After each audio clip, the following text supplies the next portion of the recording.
লোভনীয় স্বাদে ঝাল ঝাল বেগুন ভর্তার রেসিপি চলেন আপনাদের সাথে শেয়ার করি।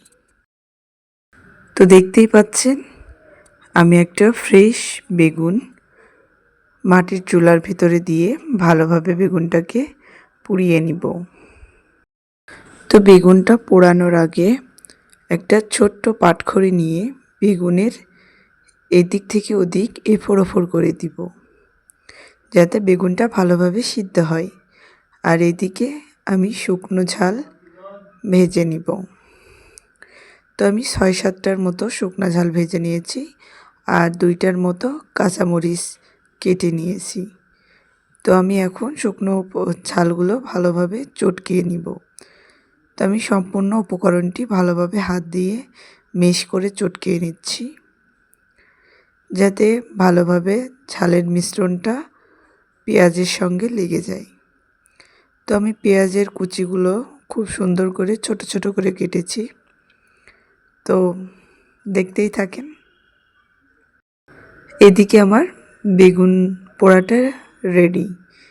তো আমার সুন্দরভাবে বেগুনটা পুড়ে গেছে। কোনো রকম যে বেশি বা অল্প তেমন কোনো কিছু হয়নি, জাস্ট ঠিকঠাক পরিমাণ মতোই।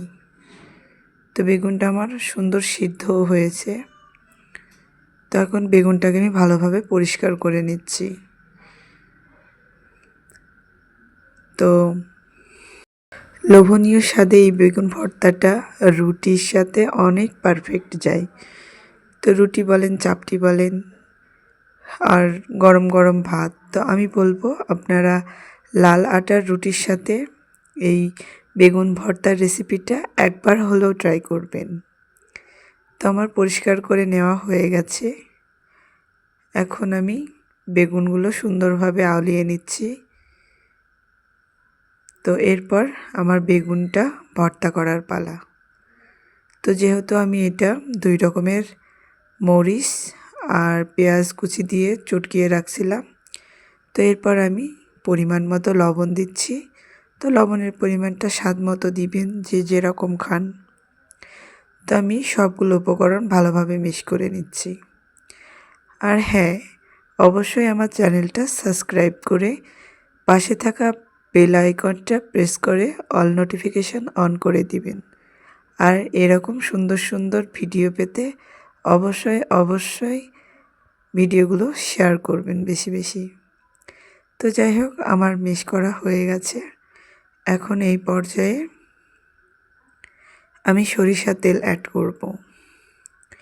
তো বেগুন ভর্তার মূল উপকরণই হচ্ছে সরিষার তেল। সরিষার তেলের সাথে ভর্তাটা অনেক পারফেক্ট যায়।